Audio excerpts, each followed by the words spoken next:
that created the most conflict and therefore growth would have been Nadine Ross, right? This ex-paramilitary leader of Shoreline. Yeah. I mean, and the personalities couldn't be further apart. You have the enigmatic Chloe Fraser, hustler, wheeling, dealing, always backing out when it gets too tough. And right. then the pragmatic, militant leader, Nadine Ross. It was perfect.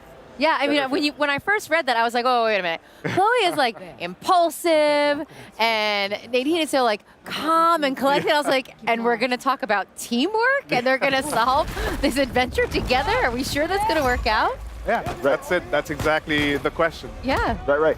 So another thing we saw in that trailer is you guys revealed who the villain is in the game. And it's somebody that a lot of people might not have known about. I think diehard Uncharted fans might know who this is. Could you explain who that is, though? The villain? The villain. Well, the villain's Assav. Assav is this insurgent leader who's basically, creating turmoil in India right now. And he also has entitlement to these lands, at least he thinks he does. There's two factions of the old empire, the old kings and the new king, which was a more progressive king. And Usman, who plays the character Assav, he's an amazing actor, did a really good job of bringing Assav to life, which is he believes in the old king. He believes in the purification of this establishment and wanting to gain back these lands for himself. Right.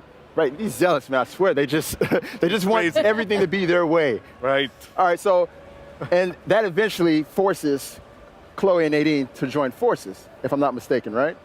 Yeah, well, they're after the Tusk of Ganesh, which is we always base our Uncharted on some seed of history. So the Hoysala Empire, which is a real thing, and we Unchartedify the ruins and bring a little there's like such a rich cultural history in India, and we blow it up to 11 these giant statues of Ganesh that you see in the trailer, and so the setting just is everything Uncharted is there, and we have the Jeep is back. Chloe's the best driver in the business, so she's there, and we're pushing on exploration a little more in this game, kind of evolving it from the past games and just providing more player choice throughout.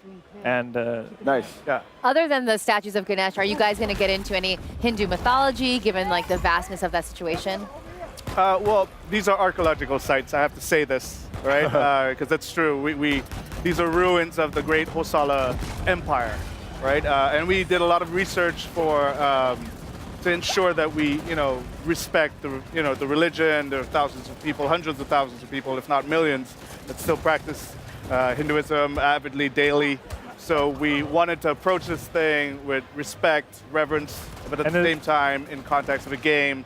So a lot of these archaeological sites are based on the Hoysala people and their empire. And the story of the Tusk of the Ganesh and how he lost his tusk, which they talk about in the trailer, that kind of thread, that is like from a real text in Hinduism. So there's we've taken it and made it as the base of our story. Yeah. Right. I really like how you guys always dig into the intricate history of these settings and of these cultures before you implement them into the games. It's always astounding to me. So I want to talk a little bit about the fact that this is the first Uncharted expansion, standalone expansion in history. You guys have never really done anything like this. What led you to this point right here?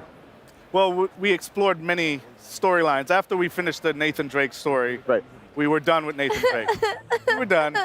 Oh. We wrapped it up. Broke her heart. Right. Broke her heart, right. man. My boyfriend's gone. It's fine. No, I'm very excited for this one.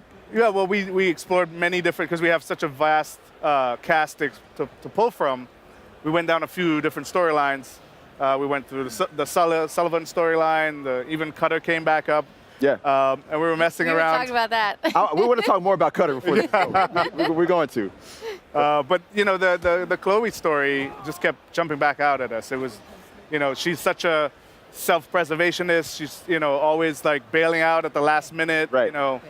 And she was just an intriguing character. Exactly. She's a survivor. And we wanted to see how, just putting her up with someone like Nadine, if Chloe was the showrunner, if this was her job. Right.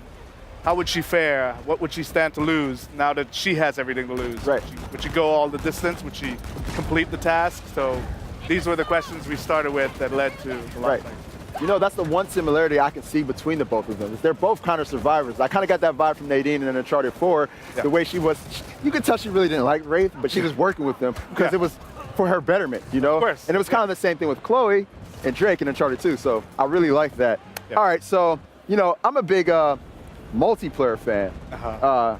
Kurt, you know this. You know this more than anybody. I love the Uncharted multiplayer. Will there be any tie-ins of any sort from the game? So yeah, so Lost Legacy comes with the entire multiplayer suite of Uncharted. We're kind of unifying the multiplayer, so both Uncharted 4 and Lost Legacy have the same multiplayer. So you get everything with all the DLCs released, all the survival mode, the co-op, and then, so all the DLC that we've done, and then we're going to have some Lost Legacy content in the future that we'll be talking about soon. That is so great. How was it kind of taking this different path as far as narrative goes? You know, you had this wisecracking, very clever, witty Nathan Drake, and now you have like a completely different personality in the driver's seat. How was it kind of changing gears on that?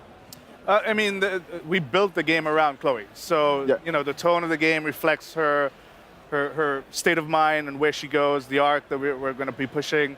It's a little grounded, a little more grounded, maybe even darker at times, but it's still fun.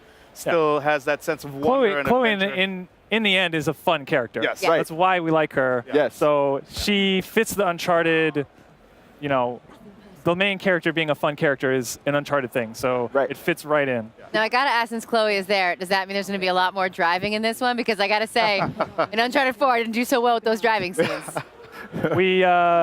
There's driving. There's more driving. That was good. Driving. You really don't like driving sequences, so I know this. I do know not like this. driving sequences. You guys are trolling Meredith.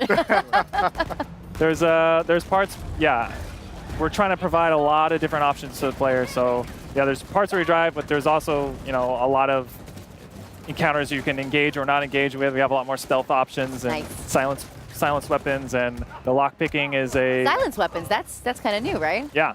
So you can lock pick. Picking and is new as well. Nice. Open a That's crate. cool. Yeah. So It's literally the sum of all our Uncharted. We're building on the foundations that we have and known all throughout Uncharted. We have big set pieces. We climb and traverse like enormous statues and ruins of ancient civilization. So the sense of wonder is there. We also went back to the scale factor that people loved of the old Uncharted as well. Yeah. So. Right. there's a lot of puzzles too. Gotta have puzzles. You gotta have Sorry without those. puzzles. You gotta have those. All right, I got one more quick question, because at the end of Uncharted 4, I was asking myself, where's Chloe at? And now she's here. So now my question is, where's Charlie? Where's Cutter? Charlie. Yes, Charlie Cutter. Where's Charlie Cutter? I love Charlie So Cutter. you gonna make maybe a little appearance? I mean, I know they had a little something going in Uncharted 3, so any All the chance? conspiracy theories right over here. I would say that this story is about Nadine and Chloe. Okay, all right. But you never know, right? In another life. Maybe, yes. Well, I'm glad you guys at least mentioned him in Uncharted 4. That felt good. That felt good. Well, anyways, thank you very much, Sean and Kurt, for your time, and Meredith for joining us. Absolutely. And Thank on you. that note, we're going to go ahead and get ready for our next segment. We've got lots more coming here to PlayStation Live from E3, so stay tuned. PlayStation